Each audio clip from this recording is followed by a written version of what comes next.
बच्चा कितना बढ़िया, सर पे बिठाना ना चाहिए। अब ये अंधेरे में कैसे चल रही हैं बुराइयां, क्योंकि सब छुट्टा हो गए, छुट्टा। और फिर घमंड में बताते और बाहर आ गए। हमारे यहाँ तो बहुत फ्रीडम है, हमारे घर में तो बहुत फ्रीडम है, बहुत फ्रीडम है हमारे घर में। तो हम तो बहन बेटियों पे कुछ नहीं आजाद रखते। बहन बेटी कुछ भी करे, कुछ भी करे, और तुम बताते फिर रहे हो। हमारे यहाँ तो बहू को बेटी की तरह रखते हैं, बेटी की तरह। अरे क्यों झूठ बोल रहे हो? आफत तो तुम ही खड़ी कर रहे हो। बहू को बहू की तरह रखो और बेटी को बेटी की तरह रखो तो सब ठीक होगा। हम तो बहू को बेटी की तरह रखते, बेटी में और बहू में हम तो कोई फर्क ही ना समझे। अच्छा, तभी तो घर में लड़ाई हो रही है। सास की आंख के नीचे यहाँ पे टुपका सा उखड़िया आयो, नीलो नीलो। पड़ोसियों ने पूछा, क्यों हरवती, ओ हरवती, ये क्या हो गया तुम्हारी आंख के नीचे या नीलो नीलो सो? तो सास क्या कह रही है, नहाने गई थी बाथरूम में, पैर फिसल गो, नल ते लग गई है चोट। और चोट दई है कोहनी से बहू ने, ऐसी कोहनी दई है कि नीली पाड़ दई है सास। और सास इतनी बदमाश है कि पड़ोसी कह रही है नल से फूट गो खोपड़ो है। ये क्या है? सुनिए नेताजी, ये है कि आदमी अपनी बुराई पे ढक्कन रखता है और दूसरे की बुराई को उड़ाता है। ओए वाह, फलाने की बहू ऐसी आई है महाराज कि पूछो मत। हमारी बहू तो गैया है, गैया। मैंने कहा गैया कबो सींग मार दे।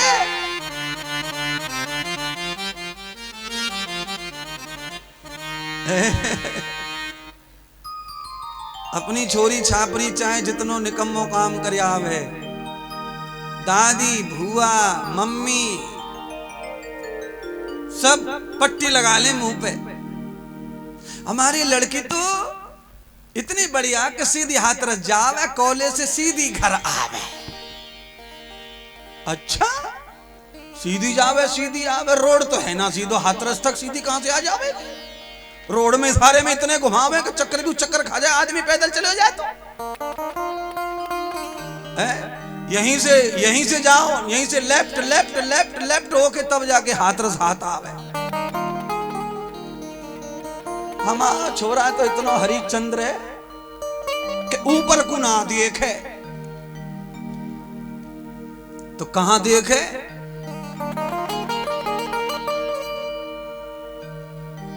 सुनिए ना, ऊपर की ओर ना देखे, ऐसे बताते फिर रहे हैं पूरे मोहल्ले में, हमारा छोरा तो राम कुमार है, राम कुमार।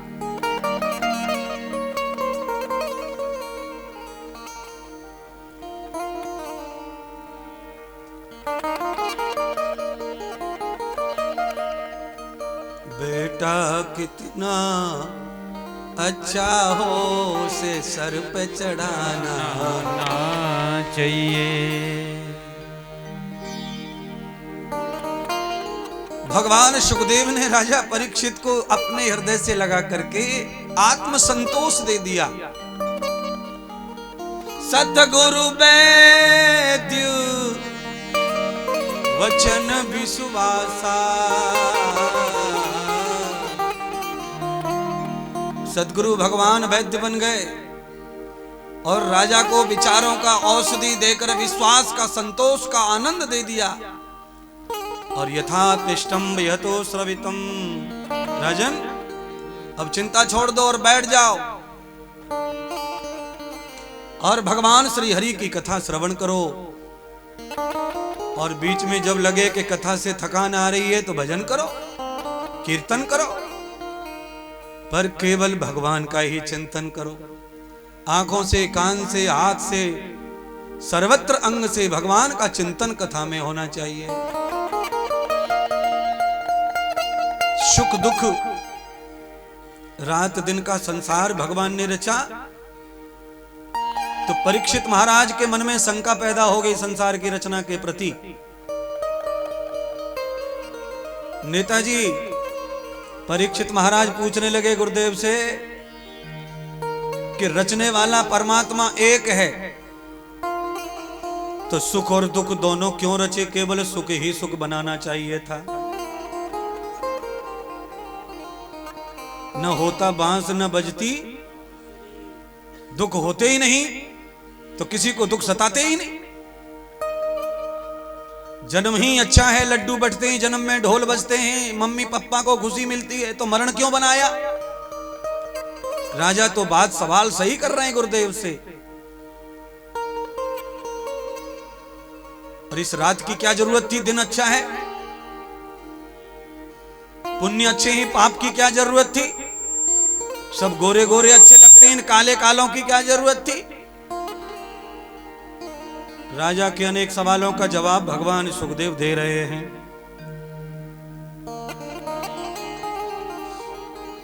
तुजम भोजम जीवस्ताम सर्वं येग कर्मणि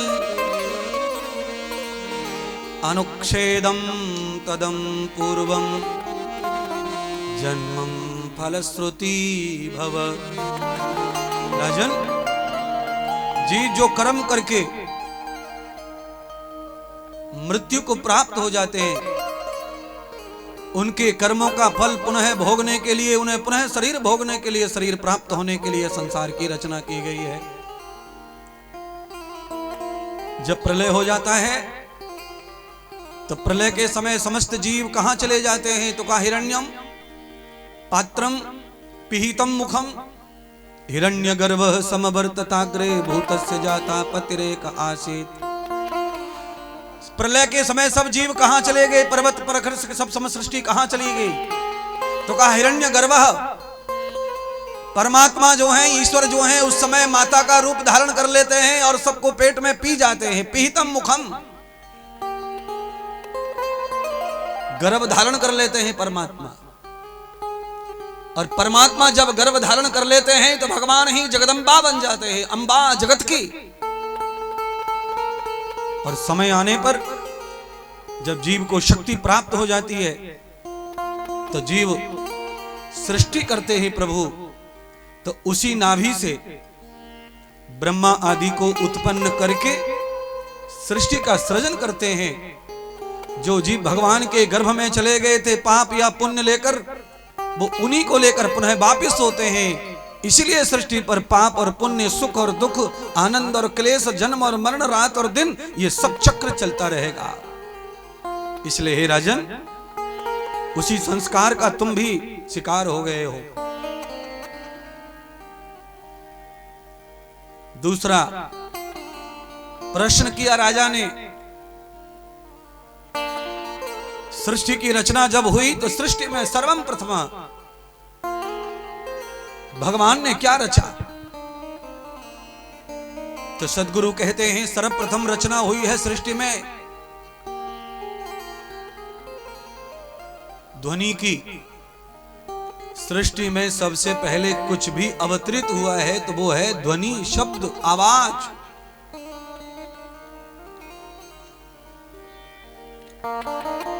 या यूं कह ले अक्षर। अनेक अक्षरों के समूह पैदा हो गए तो शब्द का जन्म हो गया।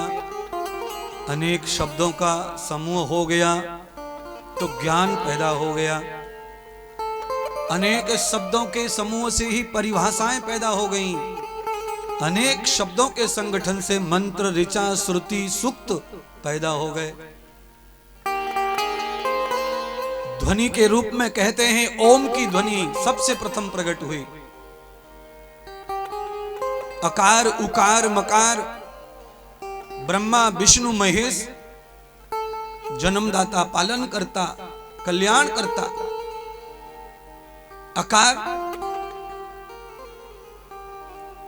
सब आकारों का जनक जो है वो उकार, सबका पालन करता। मकार, सबका कल्याण करता, संहार करता। ओमकार, ओम है कर्ता विधाता, ओम प्राणाधार है। ओम को भज लो नित्य तो भव से बेड़ा पार है।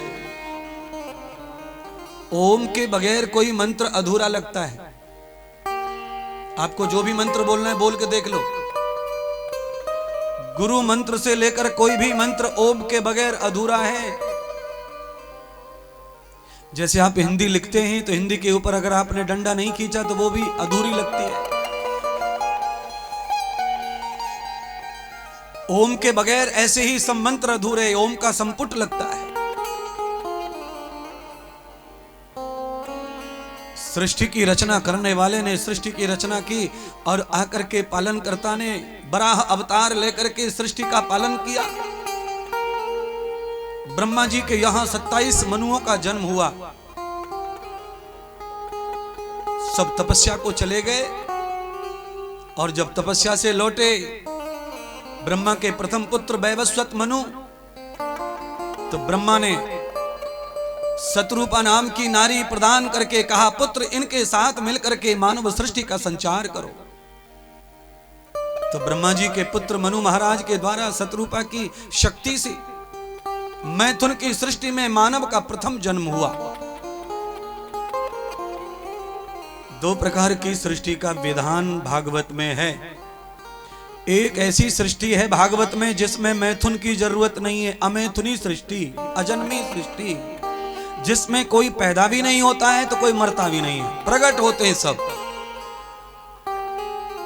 मनु महाराज ने जब मानव की सृष्टि की तो गर्भ से रजवीर से की, तो फिर मरण धर्मा, जन्म धर्मा, पाप धर्मा, पुण्य धर्मा, कर्म धर्मा, मोक्ष धर्मा सृष्टि का संचार हुआ।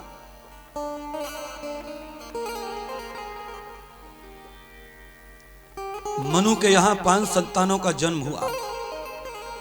3 पुत्रियां पहला हुई, आकृति, देवहूति, प्रसूति। फिर 2 पुत्र पैदा हुए, प्रियव्रत, उतानपाद। आकृति जी का विवाह महर्षि मरीच के साथ हुआ जो मनु ही थे। देवहूति का विवाह महर्षि कर्दम ऋषि के साथ हुआ, वो भी मनु ही थे। प्रसूति का विवाह दक्ष प्रजापति के साथ हुआ, वो भी मनु थे। देवहूति ने अनेक कन्याओं को जन्म दिया। आकृति बहन ने अनेक पुत्रों को जन्म दिया और प्रसूति ने कहते हैं 5100 पुत्रों को जन्म देकर 60 कन्याओं को जन्म दिया। दक्ष प्रजापति के 5000 पुत्र सब हिमालय में चले गए ध्यान करने, लौट कर आए तो मार्ग में नारद जी की भेंट हुई। तो नारद जी ने किसी को भी संसार करने के लिए इनकार मना कर दिया। दक्ष प्रजापति के संपूर्ण पुत्र सन्यासी हो गए। तो दक्ष प्रजापति को बड़ा क्रोध आया कि नारद ने बड़ी गलती की। मेरे इतने बच्चे हैं, उसमें से कम 1 या 2 ग्रस्त होना चाहिए था, बाकी सब सन्यासी हो जाते, पर सबके सब सन्यासी कर दिया। तब दक्ष प्रजापति ने नारद को श्राप दे दिया कि नारद आज के बाद में एक पल से ज्यादा एक जगह रुक नहीं पाएगा। अगर आज एक पल एक जगह रुकता तो मेरे इतने सारे बच्चों को संदेश देकर, उपदेश देकर, ज्ञान देकर सबको सन्यासी नहीं बनाता। आज गृहस्थ ज्यादा चाहते हैं, इसीलिए आज सन्यास का दिल खोल के प्रचार होना चाहिए। जिस समय की ये कथा है उस समय कोई गृहस्थ में जाना पसंद नहीं करता था। उस समय गृहस्थ का प्रचार होना चाहिए था, पर उस समय सबको सन्यास सन्यास, ध्यान भजन, तपस्या, ब्रह्मचर्य, सब कुछ वही अच्छा लगता था प्रारंभिक सृष्टि में। और आज की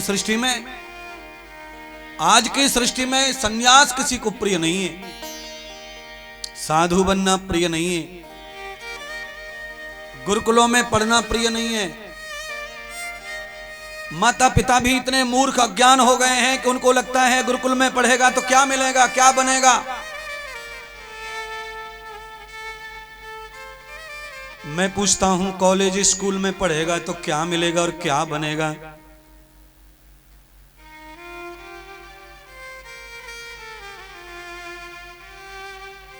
एक नौकरी, एक आपके पास में पैसा कमाने की प्रक्रिया जरूर इस शिक्षा से आ सकती है,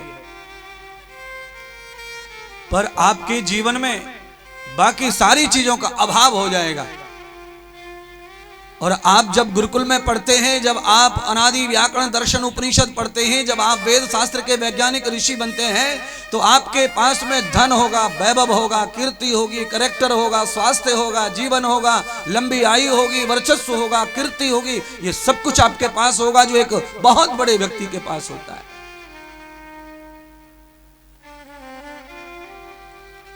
डॉक्टर बन के आदमी खूब हॉस्पिटल में कमाई कर सकता है, पर अपने स्वास्थ्य की रखवाली नहीं कर सकता है।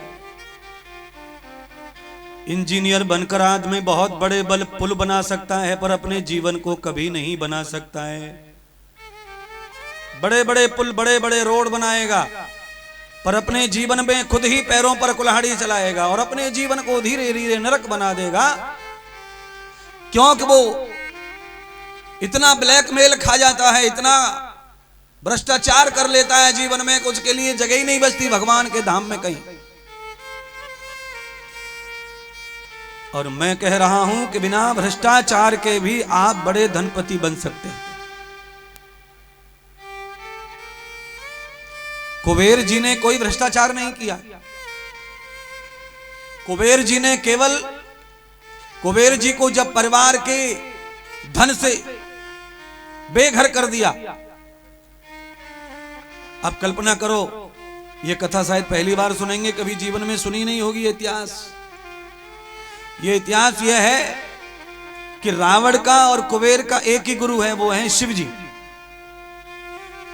रावण और कुबेर दोनों भाई हैं, एक ही पिता की संतान है, दो माएं रावण के। एक मां से रावण आदि, अहिरावण, सुफनका आदि ये सब पैदा हुए, कुंभकर्ण, और दूसरी मां के गर्भ से कुबेर आदि का जन्म हुआ। रावण के अंदर ज्ञान, विद्या, तप सब कुछ था, पर रावण के अंदर जन्म से ही एक अवगुण था कि वो किसी को भी संपत्ति देना नहीं चाहता था, अपनी सबकी संपत्ति को अपनी बनाना चाहता था। तो भाई बंटवारे में भी रावण ने कुबेर जी को नंगे पैर नंगे हाथ निकाल दिया, और ऐसे विभीषण को भी निकाल दिया। बाद में कुबेर जी भगवान शिव जी की शरणागति चले गए, गुरुदेव की, और कैलाश में रह करके दिन रात शिव जी की सेवा की। शिव जी प्रसन्न हो गए, तो भगवान नारायण का जो संपत्ति, जो लक्ष्मी का खजाना है, उसका मैनेजर बना दिया कुबेर को। तो मैं आपको बताना चाहता हूं नेताजी कि भगवान की शरणागति, सदगुरु की शरणागति जो सच्चे दिल से चले जाता है, वो बिना भ्रष्टाचार के ही कुबेर का मालिक बन जाता है, खजाने का। उसे खजाने के लिए भ्रष्टाचार करने की जरूरत पड़ती नहीं है। अगर आप भगवान के हैं, गुरु के हैं, साधु के हैं, शास्त्र के हैं, तो सब कुछ आपके पास होगा।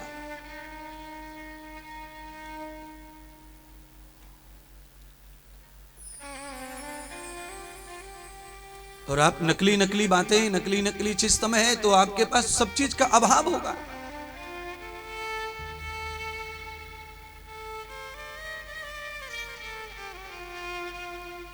देवहूति की 9 कन्याएं पैदा हो गईं।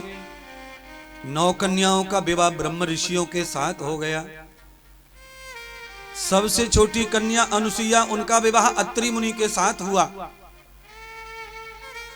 नर्मदा के किनारे पर संत महात्मा परिक्रमा देने आते, उनकी पैरों की सेवा, भोजन की सेवा, परिक्रमा वासियों को भंडारे की सेवा अनुसुईया अकेली किया करती। उस सेवा से प्रसन्न होकर ब्रह्मा विष्णु महेश ने अनुसुईया को अपनी मां बना लिया, और उनके गर्भ से दत्त भगवान के रूप में पैदा होकर सृष्टि पर आ गए। बोलो सतगुरु देव भगवान की जय। बोलो श्री दत्त भगवान की जय हो। माताओं, ये कथा में 1.5 घंटे कम से कम सुनाता हूं, पर मैंने आज ऐसे ही सुना दी कथा, परिणाम के रूप में कथा सुनाई। अब मैं आपको यह बताना चाहता हूं कि ब्रह्मा विष्णु महेश यही हमारे घर में पुत्र बनकर पैदा हो जाएं, प्रकट हो जाएं। उसके लिए माता को चाहिए कि वो सज्जनों की सेवा करे, परिक्रमा तीर्थ में आने जाने वालों का दर्शन करे, थके हुए प्राणी के पैर दबावे और भूखे महात्मा को भोजन करावे। उसके फलस्वरूप उसकी कोख से अच्छी संतान का जन्म होता है। दुर्जन और दुष्ट संतान से परेशान है तो इन कथाओं को सुन के अपने व्यवहार को परिवर्तन कर लो।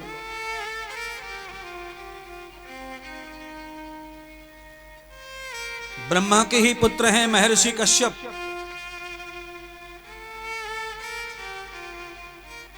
महर्षि मनु के यहां ही उन्होंने अवतार लिया। महर्षि कश्यप के भी 2 विवाह हुए, अदिति और दिति के साथ।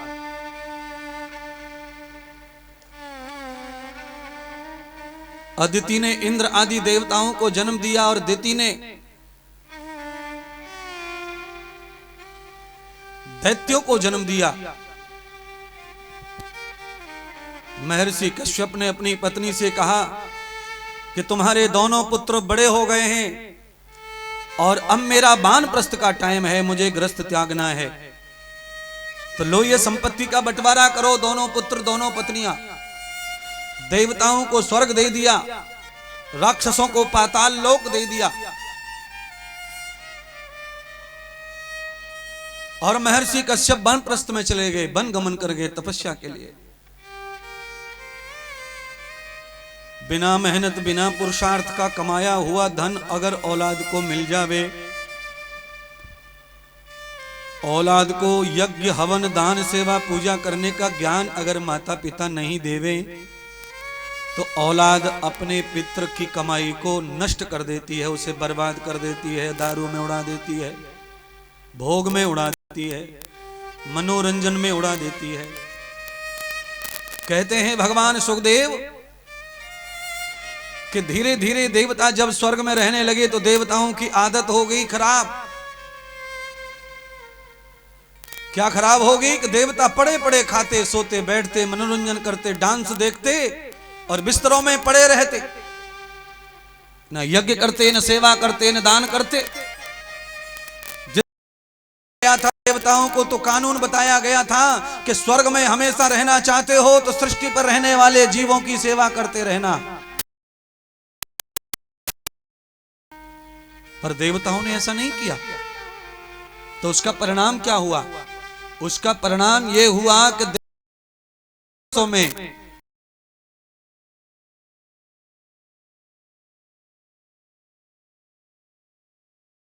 देवता धरती पर आकर भिक्षा मांग रहे, भीख मांग रहे, खाने को पीने को सोने को सब अभाव हो गया है। अब स्वर्ग में चला कौन गया? तो कहते हैं दैत्यराज प्रहलाद, जो भगवान नरसिंह के परम भक्त हुए, भक्त की भक्ति से प्रसन्न होकर नरसिंह भगवान ने 3 पीढ़ी तक राक्षस पैदा नहीं होगा ऐसा वरदान देकर आज उनके ही कुल में राजा विरेचन के घर में राजा बलि पैदा हुआ। राजा बलि ने हजारों यज्ञ करे और यज्ञ के फलस्वरूप राजा बलि को इंद्र का सिंहासन प्राप्त हो गया। अब इस कथा को इस तरह समझ लो कि राजाओं के खजाने नहीं रहेंगे और गरीब हमेशा गरीब नहीं रहेंगे। परिवर्तन सृष्टि में आएगा। राजा राजा नहीं रह जाएंगे, गरीब गरीब नहीं रह जाएंगे।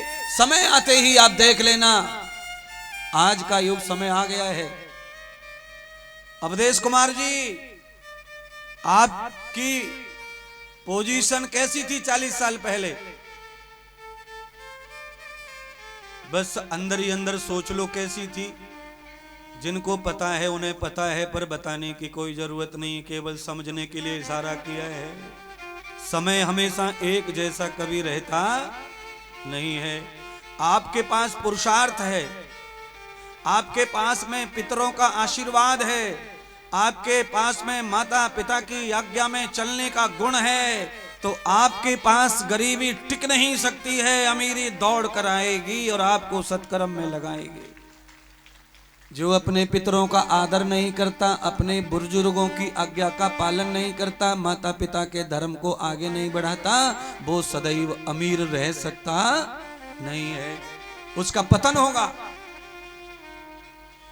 इंद्र आदि समस्त देवताओं ने अपने पितरों का आज्ञा का उल्लंघन किया, पतन हो गया। अदिति माता को पता चला मेरे पुत्र गरीब हो गए हैं, तो माता ने बहुत व्रत किए, तप किए, जप किए। उसके परिणाम स्वरूप भगवान नारायण प्रकट हो गए अदिति के सामने और कहा, देवी क्या चाहती हो? तो कहा, परमात्मा अगर मेरे व्रत तप से आप प्रसन्न हैं तो मेरे पुत्रों की गरीबी दूर करके पुनः उन्हें स्वर्ग प्रदान कर दो। मेरा सारा पुण्य आप ले लो और मेरे बच्चों को सुखी कर दो। प्यारे बंधुओं, पांडाल में बैठने वालों सुनो, मेरा सारा पुण्य दे दिया भगवान को माता ने और बच्चों को सुखी कर दो। ये दीवानापन, ये वफादारी मां के अलावा किसी दूसरे शरीर में हो नहीं सकती है। रात भर न सोकर बच्चे को सुलाती है, ये केवल मां करती है। और अगर सबसे ज्यादा दुखी अगर आज भारत में कोई है तो बूढ़ी माताएं दुखी है सबसे ज्यादा।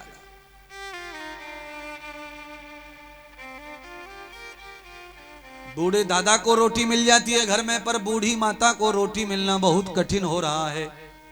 क्यों? नेकी के साथ बदी, ये वफादारी का फल मिल रहा है, परिणाम मिल रहा है। ममता से भरी, माया से भरी है माया, और उस माया के दंड के कारण ही दुख भोग रही है। इसलिए हे माताओं, एक समय तक बच्चों के लिए वफादारी ठीक है, पर एक समय के बाद माता को भी अपना रास्ता चुन लेना चाहिए भगवत धाम जाने का। अगर वो बुढ़ापे में भी औलाद के चक्कर में पड़ी रहती है तो उसको डंडे खाने पड़ेंगे, गालियां खानी पड़ेंगी, अपमान सहना करना पड़ेगा।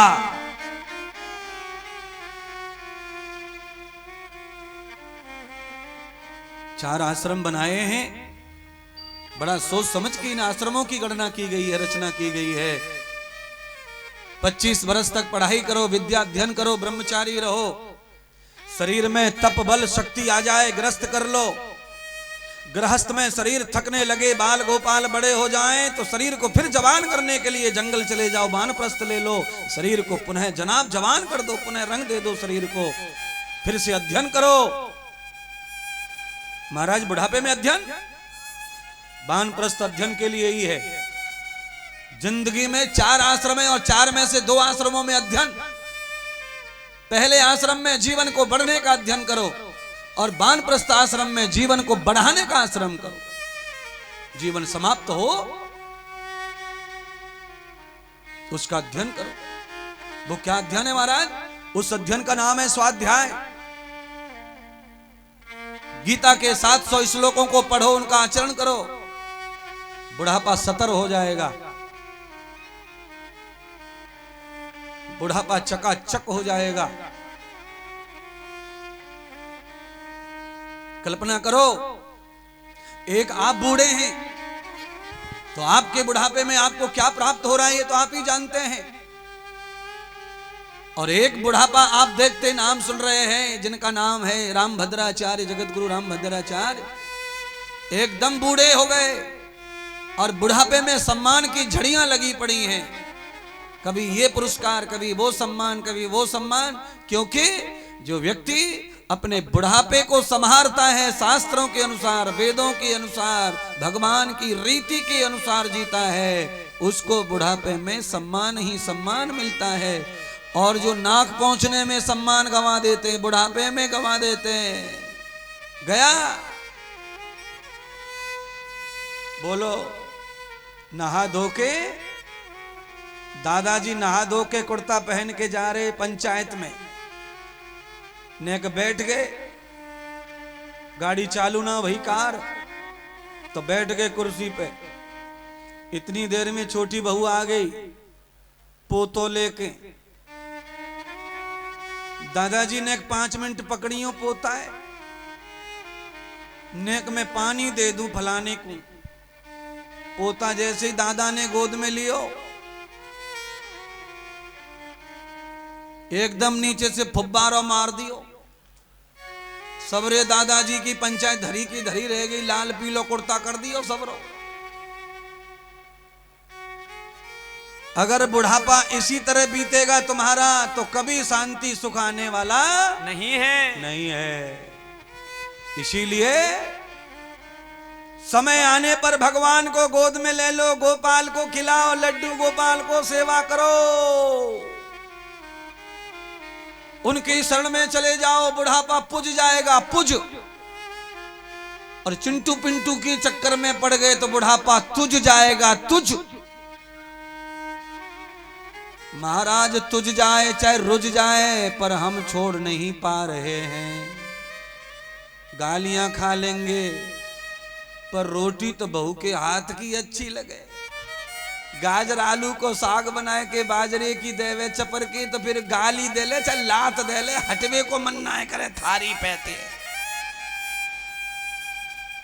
बस ये गाजर आलू को सागी तो तुम्हें खाए जा रहे हो। बिना खाए कुछ उपास रहना सीखो बुढ़ापे में। उम्र बढ़ती जावे तो भोग कम करते जाओ, है? बुढ़ापे तक जाओ मत। श्री राम जी की तरह, श्री कृष्ण जी की तरह हमेशा युवा रहो, जवान रहो। राम जी के बारे में नेताजी ऐसा सुना है कि 300 साल से भी ज्यादा राम थे धरती पर। 300 साल से ज्यादा राम धरती पर थे, तब भी कोई भी बाल सफेद वाला या बैंत पकड़ के चलने को फोटो ना देखो राम जी को। इसका मतलब है कि राम जी ये संदेश देकर गए हैं कि मानव के शरीर में अगर कोई चरित्र का उत्तम शख्स है तो उसको भी बुढ़ापा सताने वाला नहीं है। पर इनमें से कई दादी ऐसी बैठी होंगी जिनकी बहू सवेरे सवेरे बैग लटकाए के मैडम बन के गई, और दिन भर दादी जो है वही काम कर रही है जो तुम समझ गई माता हो। बोलो, संसार कोई करे, बालक कोई करे, और नाक भेपड़े ने कोई पहुंचे। दादी के भजन का टाइम हो गया, दादी के गोद में दो पड़े, एक लाली पड़ी है बड़ी बहू की, एक लालू पड़ा छोटे बहू को, और ये दोनों हो गई हैं टीचर, जे स्कूल में गई हैं तनख्वाह कमाने, और दादी यहां पे नरक कमा रही है। सबरे शरीर में से बांस मार रही है दादी के। गुरुजी आप इतनी सही सही बातें बता रहे, पर हमारी ही माते की फूट गई है, हमें अकल आने वाली नहीं है। हमें नहीं अकल आएगी। क्यों नहीं आएगी अकल गुरुजी? अकल इसीलिए नहीं आवेगी गुरुजी कि सवेरे सवेरे चाय पिवाए दे बहू, और चाय पी पी की बुद्धि है खराब, इसमें ना घुसे कथा। 22 साल में नहीं घुसी होगी पर अब तो घुसेगी। सन्यासी आया है, ये बिना घुसे रहने वाली कथा नहीं है।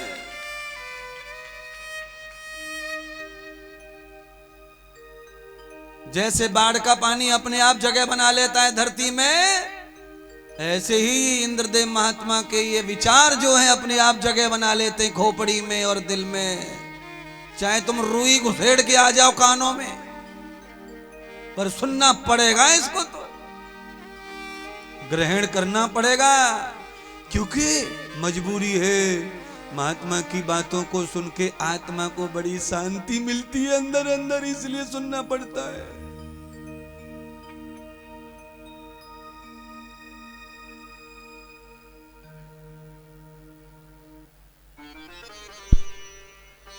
दौलत के दीवानों सुन लो, दौलत के दीवानों सुन लो, एक दिन ऐसा आएगा अरे धन दौलत और माल खजाना यहीं पड़ा रह जाएगा। धन दौलत और माल खजाना यहीं पड़ा रह जाएगा। धन दौलत और माल खजाना यहीं पड़ा रह जाएगा। धन दौलत और माल खजाना यहीं पड़ा रह जाएगा। धन दौलत और माल खजाना यहीं पड़ा रह जाएगा।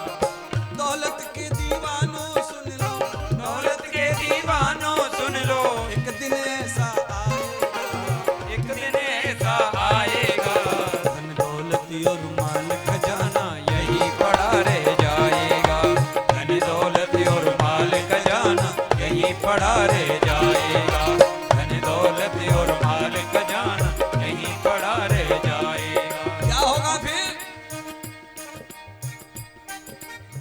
कि कंचन काया मिट्टी होगी, कंचन काया मिट्टी होगी, कंचन काया मिट्टी होगी, कंचन काया मिट्टी होगी। फिर तो होगी चला चली, फिर तो होगी चला चली। हेलो हेलो टर टर टर टर। ओ छोरी उठा फोन है, उठा लियो फोन। हेलो कौन बोल रहे हैं? मैं मामा जी बोल रहा हूँ। क्या हो गया मामा जी? सवेरे सवेरे अम्मा मर गई है। टर टर। इकट्ठे हो गए, 9:30 बज गए। अवधेश कुमार जी सवेरे के, रात को गई नानी, सवेरे 9:30 बज गए। इकट्ठे हो गए, अड़ोसी पड़ोसी इकट्ठे हो गए, ताऊ चाचा मामा भांजे सब आ गए। और क्या कह रहे बताए? आकर कह रहे महाराज 14 घंटे है गए, 14 है गए, खराब है जाओ शरीर, ले चलो ले चलो ले चलो। ये कंचन काया मिट्टी होगी, कंचन काया मिट्टी होगी। फिर तो होगी चला चली, फिर तो होगी चला चली, तो होगी चला चली, तो होगी चला चली, तो होगी चला चली। ले लो रे कोई राम का प्यारा आवाज लगाऊं गली, ले लो रे कोई राम का प्यारा आवाज लगाऊं गली गली। ले लो रे कोई राम का प्यारा आवाज लगाऊं गली गली। राम नाम के हीरे मोती, राम नाम के हीरे मोती, राम नाम के हीरे मोती, राम नाम के हीरे मोती। मैं बिखराऊं गली मैं बिखराऊं। गली गली। ले लो रे कोई हर प्यारा आवाज लगाऊं, कोई राम का प्यारा आवाज लगाऊं गली गली। ले लो रे कोई राम का प्यारा आवाज लगाऊं गली गली।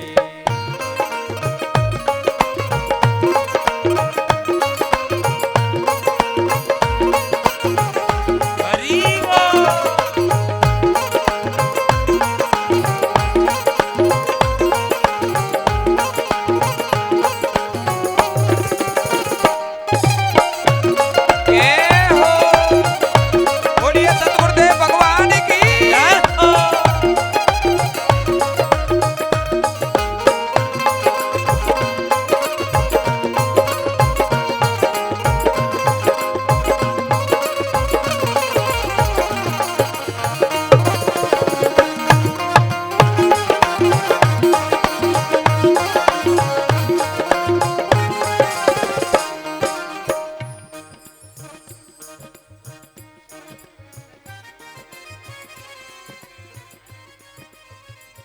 हाथ फसगो ने के निकाल रहा हूं हाथे, फसगो पीछे तुम हाथ, क्योंकि सारे काम ट्रैफिक पुलिस के सीटी से ना होते, कुछ काम हाथ से भी करने पड़ते हैं ट्रैफिक पुलिस वाले को। तो कभी कभी आवाज, कभी कभी हाथ, तब जाके ट्रैफिक पास होता है। तुम भी निकाल ले हाथन ने, तमाकू घस घस के हथलेठी काली कर रखी है, हैं? ऐसे होठ भगवान ने बनाए गुलाबी गुलाबी, सबरे कार्य कर लिए बीड़ी पी पी के।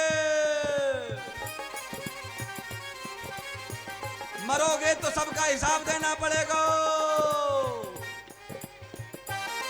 बीड़ी पीने वाले सावधान हो जाओ, ततैया बनोगे ततैया। जैसे ही घर में दिखेंगे चुंगा लगाएंगे घर वाले, चुंगा।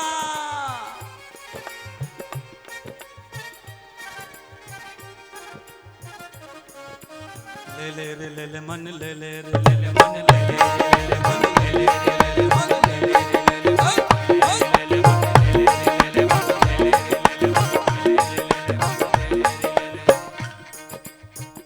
अरे प्लास्टिक की कुर्सी पर बैठने वालों जरा हाथ हिला लो ऊपर को। कंधे का दर्द खत्म हो जाता है, ऐसे करने से कंधे सही हो जाते कंधे।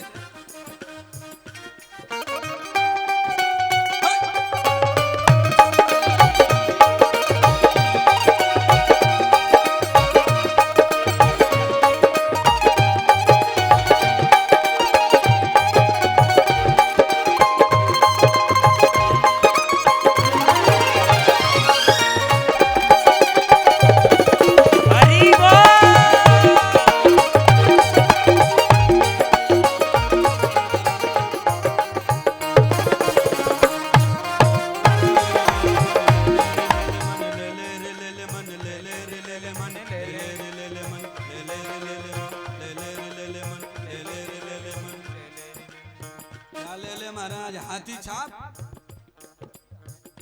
चूना डाल के क्या ले ले, फिर अंडे की भुजिया क्या ले ले, बिस्की।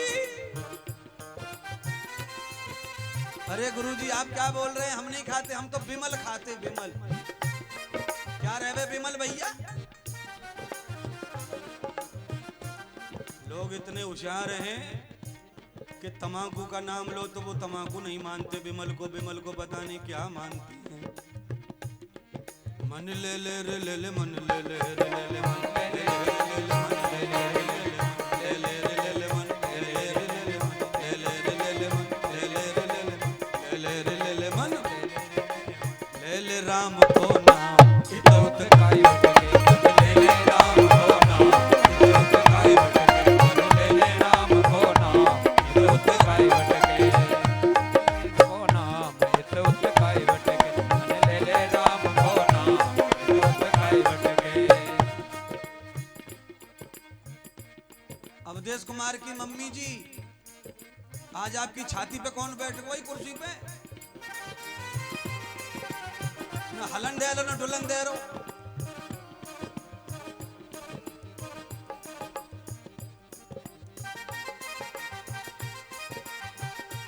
कोई बात नहीं है, मैं तो फ्री रखना चाहूं तुमको, फ्री। मन ले ले हरि को नाम इतौत काई, मन ले ले हरि को नाम इतौत काई।